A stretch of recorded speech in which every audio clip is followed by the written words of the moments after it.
बहुत समय पहले की बात है।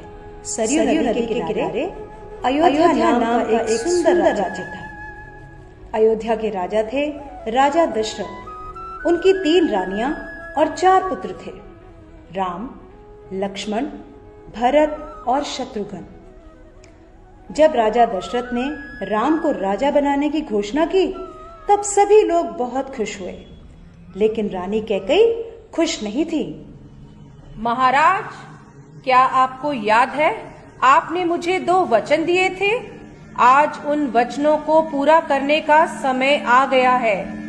मेरा पुत्र भरत राजा बने और राम 14 वर्ष के वनवास को जाएं। राजा दशरथ की आज्ञा पाकर राम और लक्ष्मण सीता के साथ 14 वर्ष के वनवास के लिए चले गए। पंचवटी में सीता माता ने एक सुनहरे रंग के मृग को देखा। रंग सुनहरा, मृग अति सुंदर, सीता मन को भाए, कोई जाए इस मृग को अति शीघ्र ले आए। सीता माता की इस बात को सुनकर श्री राम मृग की खोज में जंगल की ओर निकल गए। बहुत देर हो गई, प्रभु राम अभी तक लौटे नहीं। लक्ष्मण, लक्ष्मण, हे सीते, हे सीते। लक्ष्मण, लक्ष्मण देखो, प्रभु तुम्हें अपनी सहायता के लिए पुकार रहे हैं। हे माते, ये मुझे किसी मायावी शक्ति का कार्य लग रहा है। आप चिंतित ना हो, भैया जल्दी घर लौट आएंगे। नहीं लक्ष्मण, मेरी आज्ञा का पालन करो।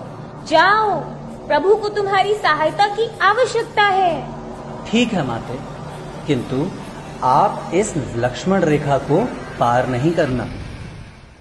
रावण को ज्ञान था कि वो लक्ष्मण रेखा को पार नहीं कर पाएगा, इसलिए उसने साधु बनने का ढोंग रचा और सीता माता को उठाकर ले गया। भिक्षाम देहि, भिक्षाम देहि। हे मुनिवर, भिक्षा स्वीकार कीजिए। हे देवी, एक साधु का इतना अनादर, घर के द्वार से ही भिक्षा देकर भेजना चाहती हो। जाओ, नहीं चाहिए तुम्हारी भिक्षा। नहीं नहीं मुनिवर, रुकिए, मैं आती हूँ।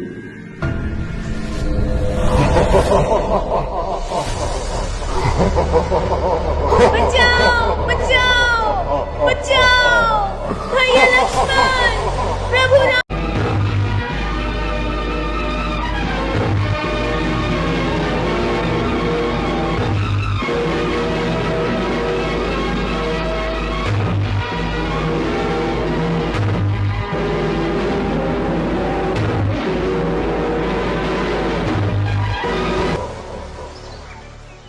राम और लक्ष्मण सीता माता को कुटिया में ना पाकर बहुत चिंतित हुए और उनकी खोज में निकल गए।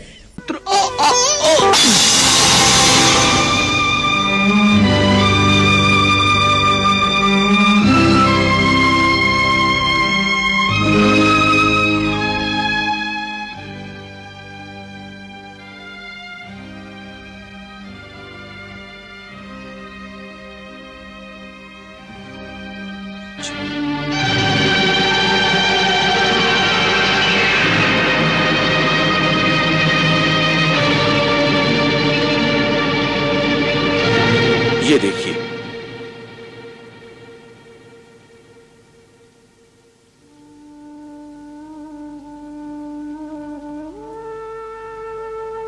ये आभूषण,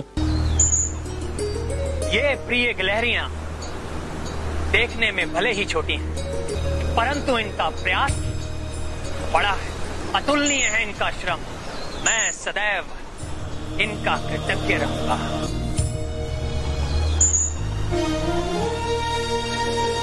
ने लंका पर चढ़ाई कर दी और राम और रावण का युद्ध हुआ, जिसमें श्री राम विजयी हुए।